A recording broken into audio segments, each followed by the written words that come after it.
오늘도 하나님을 예배하기 위해 이 자리에 나오신 여러분에게 하나님의 은혜와 평강이 넘치기를 소원합니다. 성경에 보면 오늘 본문의 제목이 이제 도마가 의심하다 이렇게 되어 있습니다. 도마가 부활하신 예수님을 믿지 못한 것이지요. 그래서 우리는 보통 이 말씀, 이 본문을 통하여서 의심하지 말라 하는 어떤 교훈을 얻기도 합니다. 곧 우리는 도마처럼 의심하지 말고 보지 않고 믿는 그 믿음을 가져야 한다는 것이죠. 도마는 이렇게 예수님을 보고 믿었지만 우리들은 예수님을 보지 못하더라도 그를 믿어야 한다는 것입니다. 그래야 이제 우리가 복을 받는다는 것이지요. 물론 틀린 말은 아닙니다. 하지만 오늘 본문에서 이제 제가 더 강조하고 싶은 것은 예수님께서 이렇게 의심 많은 도마에게도 나타나셨다는 것입니다. 그러니까 비록 도마가 예수님의 부활을 믿지 못하고 예수님을 의심하기는 하였지만 그런 의심 많은 도마에게까지도 예수님께서 나타나 부활하신 예수님의 모습을 보이신 것입니다. 그리고 이것이 바로 하나님의 은혜인 것이지요. 그러니까 자격 없는 자에게도 하나님께서 찾아가 주셔서 그를 만나 주시고 또한 그에게 은혜를 베풀어 주십니다. 사실 오늘 도마의 태도는 예수님께서 보시기에 매우 건방진 것일 수도 있습니다. 아니 예수님의 못 잡고 난 손에 손가락을 넣어보고 창에 찔린 옆구리에 내가 손을 넣어보아야 믿겠다니요. 그러니까 물론 도마가 나는 도저히 이제 믿지 못하겠다는 말을 강조하려다 보니까 이렇게 말한 것이겠지만 예수님께서 지금 이 말을 들으시고 아니 뭐라고 이런 건방진 놈 그럼 믿지 말아라 뭐 이렇게 말씀하실 수도 있는 것입니다. 하지만 예수님께서는 그러지 아니하시고 그런 도마에게 찾아오셔서 그래 네 말대로 너의 손가락을 내 못자국에 한번 넣어보고 너의 손을 내 옆구리에 넣어보라. 그리고 믿음 없는 자가 되지 말고 믿는 자가 되어라. 이렇게 말씀해 주신 것이지요. 그러니까 그런 그에게도 이러한 믿음을 허락해 주신 것입니다. 그러므로 오늘 본문은 그냥 뭐 아무 의심 없이 그냥 뭐 덮어놓고 믿는 어떤 맹목적인 믿음을 가지라 이렇게 말씀하는 것이 아니라 믿음 없는 우리를 믿게 하시는 예수 그리스도의 놀라운 은혜에 관한 말씀인 것입니다. 그래서 저는 오늘 말씀의 제목을 믿는 자가 되라라고 이렇게 정했습니다. 원래 제가 하고 싶은 제목은 믿음이 없는 자를 믿게 하시는 하나님의 은혜라고 하고 싶었는데 너무 길어서 믿는 자가 되라 이렇게 정하였습니다. 그러므로 이 시간 믿음 없는 자에게 믿음을 주시는 하나님의 놀라운 은혜가 우리 가운데 있게 되기를 소망합니다. 그러니까 의심하세요. 마음껏 의심하세요. 그 의심이 풀릴 때까지 의심하세요. 의심도 하나의 관심이잖아요. 요즘에 아무리 뭐 예수님 이야기를 하고 무슨 뭐 예수님뿐만 아니라 어떤 종교에 대해서 사람들이 아예 관심 자체가 없는데 뭐 의심한다는 것만 해도 어딥니까? 의심하는 것도 하나의 관심이니까 의심하는 것도 참 좋은 일이에요. 그래서 결국 그 의심을 통하여서 예수님을 만나고 또 오직 예수님만이 나의 주님이시요 나의 하나님이심을 고백할 수 있게 되기를 소원합니다. 우리가 이제 신앙생활을 하다 보면 어떤 능력이나 뭐 은사가 많은 사람들을 우리가 보게 됩니다. 뭐 방언도 하고 뭐 예언도 하고 병도 고치고 막 꿈도 꾸고 막 이것저것 뭐 많이 하지요. 근데 우리가 보통 이런 것들을 믿음이 좋은 사람들이 이런 것을 한다 이렇게 생각을 하는데 사실은 전혀 그렇지가 않습니다. 이렇게 겉으로 드러나는 이런 은사들은 사실 믿음이 좋은 사람들에게 나타나는 것이 아니라 오히려 믿음이 없어서 하나님께서 그에게 믿음을 주시기 위해 이런 일을 하는 경우가 더 많다는 것이. 믿음이 좋아가지고 막 이런 막 방언도 하고 막 병도 고치고 꿈도 꾸고 환상도 보고 막 믿음이 좋아서 그렇게 하는 게 아니라 어떻게 보면 믿음이 없어서 하나님께서 그에게 믿음을 주시기 위해서 이런 일들을 하십니다. 물론 뭐 모든 경우가 다 그런 것은 아니겠지요. 제가 그리고 뭐 이런 은사를 가지신 분들을 뭐 이렇게 비하하려고 하는 것도 아닙니다. 다만 우리는 뭔가 그들을 막 이렇게 대단한 것처럼 뭐 우러러 볼 필요는 없다는 것이지요. 뭐 이렇게 막 대단한 뭐 어떤 영적으로 막 대단하거나 이렇게 생각할 필요는 없다는 거예요. 조금 뭐 부러워할 수는 있겠죠. 좀 부럽다. 뭐 그럴 수는 있겠지만 뭐 그들도 우리하고 똑같은 성정을 가진 사람입니다. 또한 우리가 또 무슨 방언을 하고 꿈을 꾸었다고 해서 또 내가 뭔가 뭐 대단한 것처럼 뭐 자만해서도 안 되는 것이죠. 뭐 내가 남들보다 뭐 더 뛰어나서 뭐 그런 은사를 갖게 된 것이 아니니까 나에게 그런 은사가 있다고 해서 뭐 자만할 것도 없는 것이에요. 사실 저도 이제 방언을 합니다. 저도 방언을 하는데 이 방언을 받게 된 그 과정이 굉장히 부끄럽습니다. 그러니까 제가 이제 고등학교를 졸업하고 이제 진로 문제를 놓고 이제 기도를 하면서 하나님께 이렇게 기도를 했어요. 하나님, 제가 신학교를 가야 할까요? 아니면 그냥 다른 길을 가는 것이 좋을까요? 근데 사실 저는 잘 모르겠습니다. 그 당시에는 진짜 하나님이 살아 계신지도 모르겠고, 뭐 그냥 부모님에 의해서 그냥 어떻게 보면 지금까지 그냥 반강제적으로 신앙생활을 한 거지, 진짜로 그 하나님이 살아 계신가 그것도 잘 모르겠고, 하나님이 뭐 지금 무슨 역사를 하시는지도 잘 모르겠고, 게다가 부모님은 저한테 신학교를 가라고 하는데 내가 지금 신학교에 가서 뭘 할 수 있을 만한 그런 어떤 믿음이나 뭐 그런 것도 없는 것 같고, 이거 사역자가 된다고 이거를 잘 할 수 있을 것 같지도 않고, 그래서 제가 기도했단 말이에요. 하나님, 사역자가 되려면 적어도 뭐 방언 정도는 할 수 있어야 되는 거 아닙니까? 이렇게 기도했어요. 그 당시에 이제 저희 부모님이 이제 순복음 교회 목사님이셨고, 제가 다니는 교회가 이제 순복음 교회다 보니까 그 당시에는 약간 이렇게 방언을 못하면 약간 구원을 얻지 못한 것처럼 이제 뭐 방언, 특히 사역자가 이제 방언을 못한다 그러면 이제 뭐 사역을 하기가 어렵습니다. 이제 어떤 영적 권위가 없어. 사역을 평신도는 사역 방언을 하는데 사역자 방언을 못한다 그러면 어떤 영적 권위가 점점 없기 때문에 그 당시는 이제 그랬어요. 제가 다니는 교회 이제 분위기는 그랬습니다. 뭐 장로교는 그렇지 않지만, 그래서 제가 그렇게 기도했어요. 아니 하나님, 뭐 사역을 하려면 뭐 방언이라도 해야 뭐 사역을 하지, 뭐 이렇게 뭐 제가 무슨 사역을 할 수 있겠습니까? 그렇게 기도했는데 그날 제가 방언을 받았습니다. 그러니까 저는 뭐 믿음이 좋아서 방언을 하게 되는 것이 아니라 사실은 믿음이 없어서 이 방언을 하게 된 거예요. 믿음이 좋아서 무슨 뭐 환상을 보고 꿈을 꾸는 게 아니라 하도 말을 안 들으니까 하나님 그렇게까지 해서라도 말씀하시는 거죠. 하나님도 보통은 그냥 말씀으로 말씀하세요.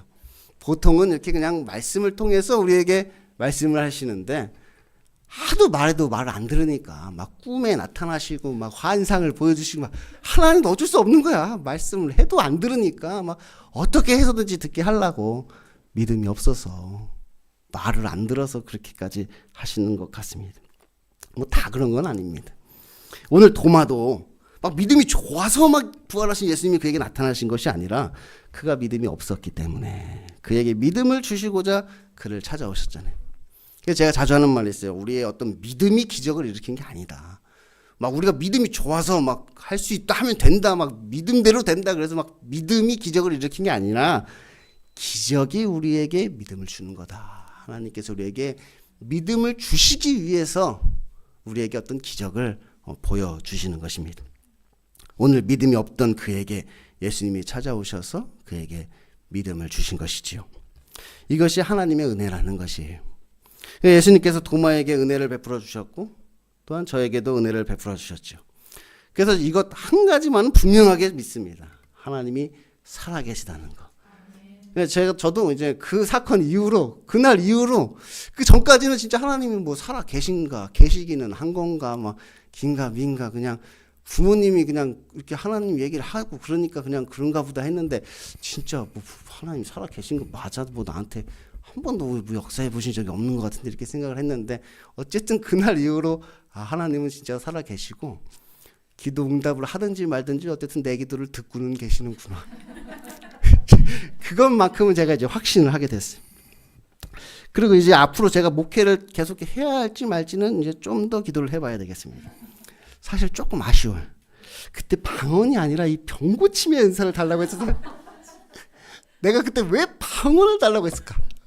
개척교회를 하려면 이 방언 랄랄랄라가 좀 필요한 게 아니라 막 안진뱅이를 일으키고 막 눈먼저를 막 보게 하고 막 병든 줄 알았기도, 이런 병고침의 은사가 있어야지 개척교회를 할 수 있는 건데, 그때는 제가 그걸 몰랐어요.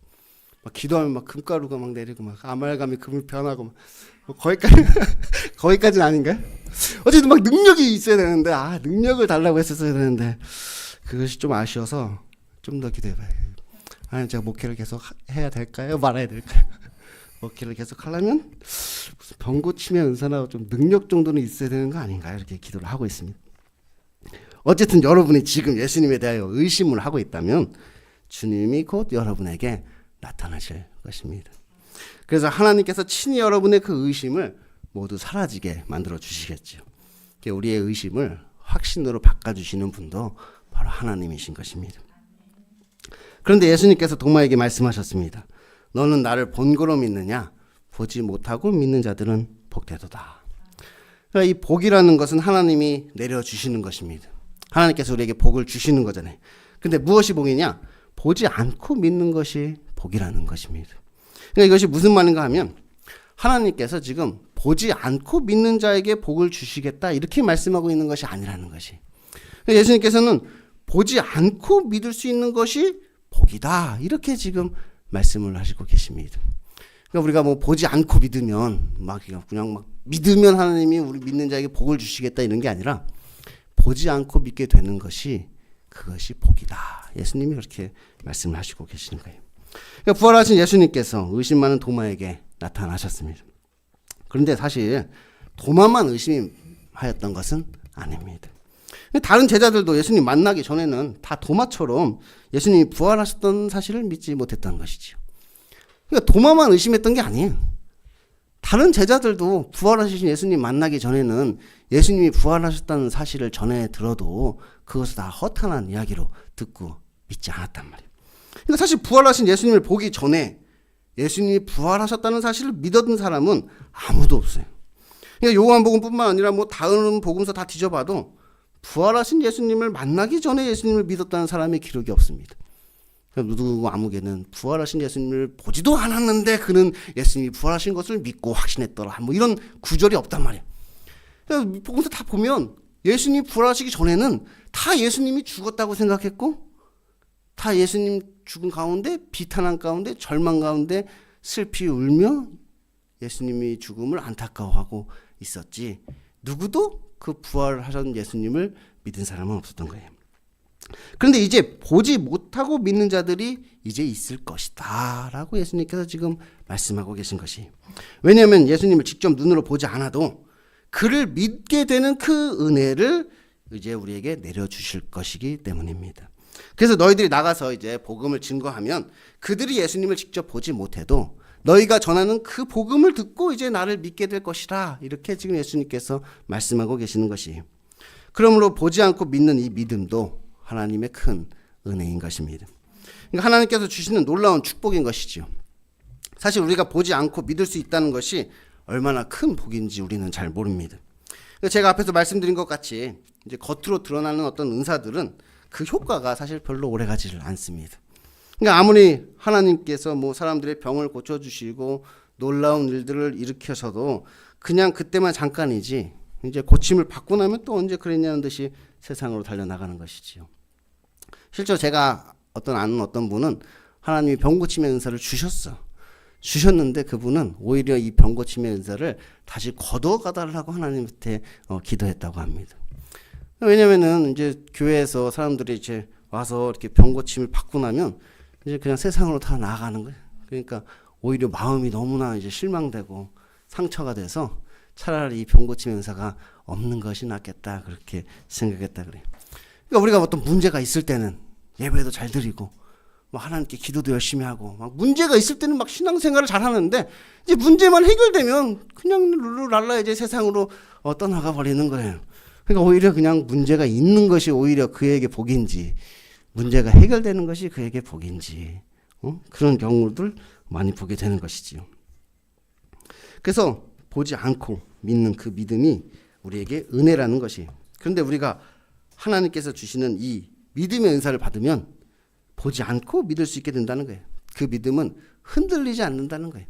하나님께서 어떤 뭐 병을 고쳐주시고 어떤 능력이 나타나고 내 눈앞에 어떤 기적이 보여야만 믿는 것이 아니라 그런 것이 없어도 이제 그 흔들리지 않는 변함없는 믿음을 갖게 되는 것이지요. 이 믿음의 은사는 무엇을 보았기 때문에 믿게 되는 것이 아닙니다. 그냥 믿어지는 것이지요. 그것도 그냥 단순히 믿어지는 것이 아니라 그것이 너무나 확실하게 믿어지는 것입니다. 이것은 내가 믿는 믿음이 아니라 하나님이 나에게 주신 믿음이기 때문에 그렇죠. 그러니 이 믿음을 받은 사람들은 복되다 예수님께서 말씀하시는 거예요. 어떠한 상황과 환경에서도 흔들리지 않고 변함없는 믿음을 가지게 되는 거예요. 요한은 이 도마의 이야기 뒤에 이 책을 기록한 목적을 기록하고 있습니다. 예수께서 제자들 앞에서 이 책에 기록되지 아니한 다른 표적도 많이 행하셨으나 오직 이것을 기록함은 너희로 예수께서 하나님의 아들 그리스도이심을 믿게 하려 함이요 또 너희로 믿고 그 이름을 힘입어 생명을 얻게 하려 함이라. 그러니까 이걸로 충분하다는 것입니다. 사실 우리가 구원을 얻는 데는 이 요한복음이면 충분합니다. 우리가 요한복음에 기록된 그 모든 표적과 말씀만 있으면 영생을 얻기에는 부족함이 없는 것이지요. 그러니까 요한이 영생을 얻기에 부족함이 없어요. 이것을 영생을 얻기에 부족함이 없도록 그 표적들과 말씀들을 다 이곳에 기록해 놓은 것이에요. 그런데 왜 성경이 27권이나 되느냐? 그것은 우리가 이것을 믿지 못하기 때문입니다. 요한복음만 있어도 사람들이 구원을 얻는 데는 아무런 부족함이 없는데 왜 성경이 이렇게 27권이 되고 성경이 66권이나 되느냐? 믿지 못하니까 사람들이 이것을 믿지 못해서 설득도 해야 되고 설명도 해야 되고 또 믿음도 줘야 되고 더 믿게 하도록 하기 위해서 이렇게 성경이 27권이나 되는 거예요. 또 왜 성경이 이렇게 27권이나 되느냐? 우리가 믿음의 삶을 살지 못하니까 그런 거예요. 믿음의 삶을 살지 못하니까. 요한복음 읽었음에도 불구하고 우리가 실제로 믿음의 삶을 살지 못하니까 이제 성경이 27권이나 되어서 우리를 또한 권면하고 우리를 할 수 있도록 또 위로하고 성경이 그렇게 우리에게 믿음의 삶을 살도록 하기 위해서 또 성경이 이렇게 많은 것이지요. 이제 요한복음 강해가 끝나게 가는데 그럼 여러분은 믿는 자가 되셨습니까? 아니면 아직 무언가가 더 필요하신가요? 여러분이 믿는 자가 되셨다면 이제 요한이 이제 요한복음을 기록한 목적을 달성하는 것이고 아직도 예수님을 믿지 못하신다면 이제 사도 바울이 나서야 될 때가 되는 거죠. 사도 바울, 그가 오고 있다. coming soon.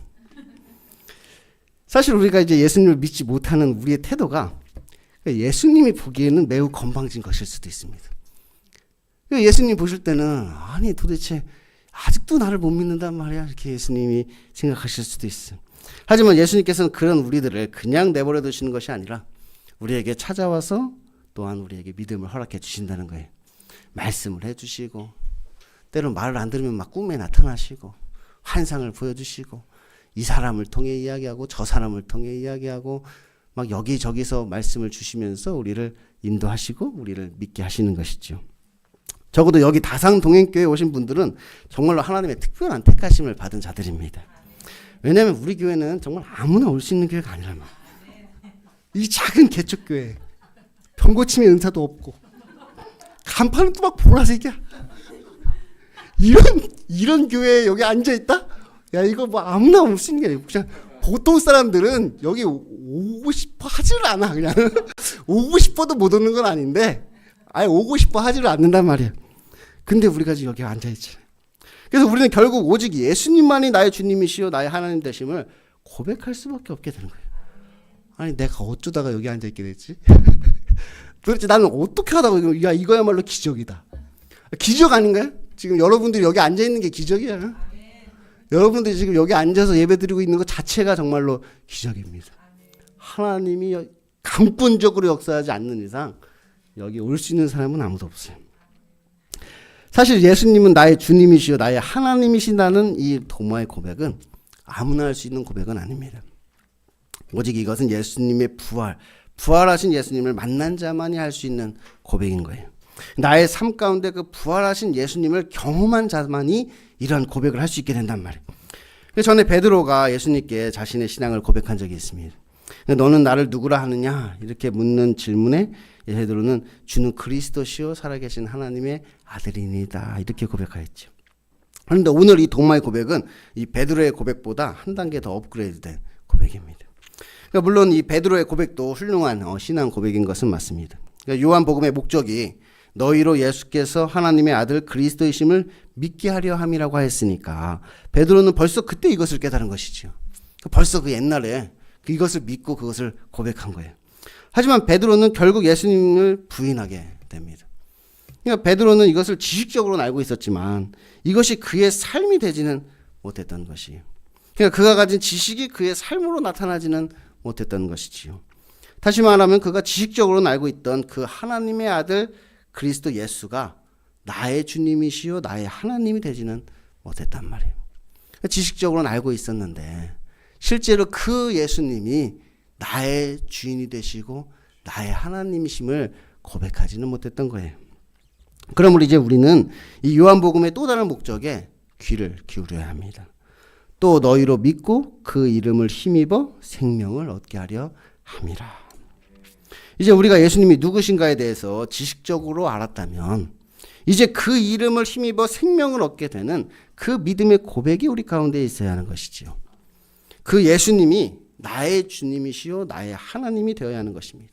나의 삶 속에서 그 부활하신 예수님을 만나는 것을 통하여서 그 예수님이 곧 나의 주님이시고 나의 하나님이시구나. 그가 나의 삶을 인도하시고 나의 삶을 이끌어 가시는구나.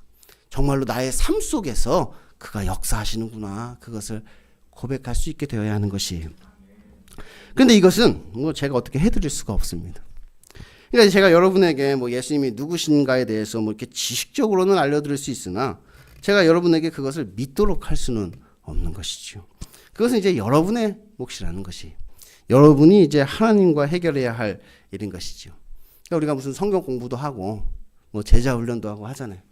그러면 성경 공부하고 제자 훈련 하면서 뭐 성경 말씀에 대해서 뭐 예수님이 누구신가에 대해서 우리가 이렇게 막 알려준단 말이에요. 그거 알려줄 수 있는데 그것을 믿는 것은 여러분들의 당사자의 몫이 되는 것이에요. 저는 또 제자 훈련을 할 때 성경을 해석하듯이 우리의 삶을 해석해 준다 그랬잖아요. 우리의 인생 가운데 하나님이 원하시는 것이 무엇인지, 그래서 지금 나의 삶 가운데 하나님이 나에게 원하시는 것이 무엇인지 뭐 이런 것을 해석해서 알려줘도 결국 그 믿음의 결단을 하는 것은 제가 대신할 수가 없는 거예요. 그 믿음의 결단이라는 것은 결국 당사자가 결국 믿음의 결단을 해서 나의 삶 가운데 그런 믿음의 삶을 살아내야 하는 것이지요. 그래서 이제 하나님의 은혜가 있어야 되는 거예요. 결국 뭐 자기가 그것도 하고 싶다고 하는 게 아니라 결국 우리의 삶 가운데 그러한 하나님의 은혜가 있어야 실제로 우리의 삶 가운데 그런 믿음의 결실을 맺게 되는 것입니다. 그래서 오늘 도마에게 나타나셨던 예수님께서 이제 여러분에게도 나타나 믿는 자가 될 수 있는 그 은혜를 베풀어 주신다면 여러분은 이제 영생을 소유하게 되는 것입니다. 세상이 줄 수 없는 참된 평강을 얻게 되는 것이지요. 저는 여러분이 이 복을 받게 되기를 원합니다. 바로 보지 않고 믿는 믿음의 복이지요. 예수님을 보지 않고도 믿을 수 있는 이 놀라운 은혜가 저와 여러분 가운데 있게 되기를 소원합니다. 기도하겠습니다.